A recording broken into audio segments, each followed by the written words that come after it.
Good evening, everyone. Many people think that since I'm still a teen, that I couldn't have been through as much as an adult. However, I've been through plenty.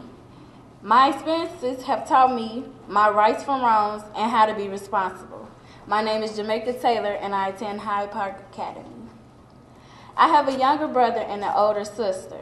My sister and I haven't always gotten along, and my brother and I are just a reflection of what we see going on around us. My parents are married and have been since before I was born.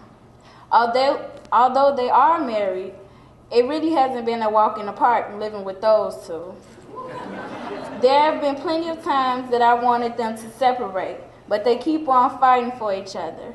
I think that has taught me never to give up, because they don't give up on our family or on their marriage. They just stick it out until the last breath. I was originally born in Dayton, Ohio. I lived there until I was 7 years old. Then my family and I moved here to Chicago.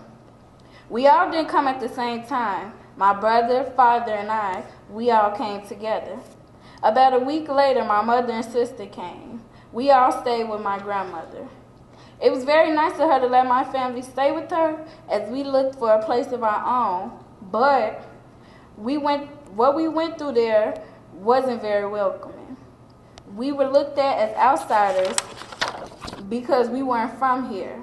It made us seem like the elephants in the room. Eventually, one thing led to another, and right before we moved, we had a big family blowout. About a month or so after the big argument, my family and I moved to our first Chicago apartment. My new life as a Chicagoan was now official. We moved to 80th and Manistee, which is on the southeast side. With the majority of the people living there were Hispanic and African American. I attended an elementary school called Nino's Heroes. This was a school where, although I was a child like everyone else, I stood out, and not just because of my skin color. I received my first F at this school. My mother thought it wasn't just me lacking in what I needed, but that my teacher also had a favoritism thing going on. She had a fit.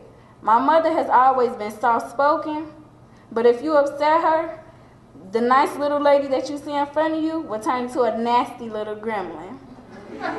Report card pickup came, and I just knew that it wasn't going to go well. My mother and I stormed into the classroom and demanded to be seen. If I wouldn't known how horrible I was doing in class, I probably wouldn't have convinced her to just drop the situation. But I had no clue that I wasn't doing as well as I could. We looked at my work and found that even though I was in third grade, I had the handwriting of a first grader. And although I looked like I paid attention, I didn't. I still remember those words my mother said to me as we walked to the car. I don't know what you've been doing, but we're going to fix it. After that first and last encounter with my teacher, I got my act together. Since then, school has been one of my strong suits. After moving away from this area, we bounced around a lot.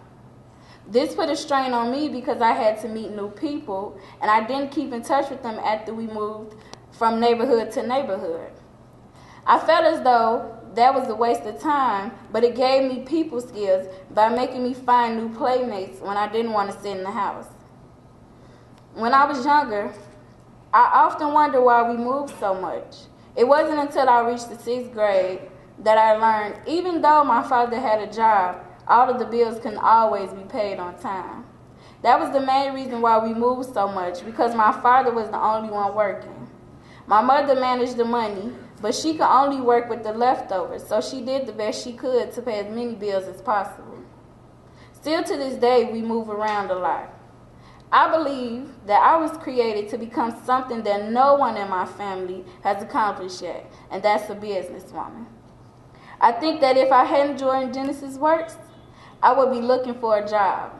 This job wouldn't help me become more professional, but only pay the bills. I need more. I want to break through and aspire in life to have more than just a job. I want a career.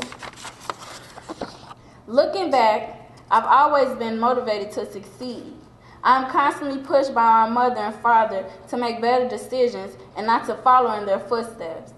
If it wasn't for Genesys Works, I don't think that I would know what I wanted to do with my life. Everyone wants to be a doctor because of the money, but I'm focused on becoming a technology manager because it's different.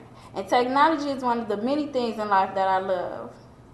In the future, I hope to become very successful. I hope to be so successful that my children's children won't have the financial worries that I had as a kid growing up. I hope to become a household name and do what I can to give back to my community and give kids like me a chance to succeed and present them with opportunities instead of having them wonder how to keep money in their pockets, food on their table, and clothes on their backs. I want the generations after me to be able to break through. Breaking through is not just a saying, but an action. If we all break through, we will have more success stories. Thank you.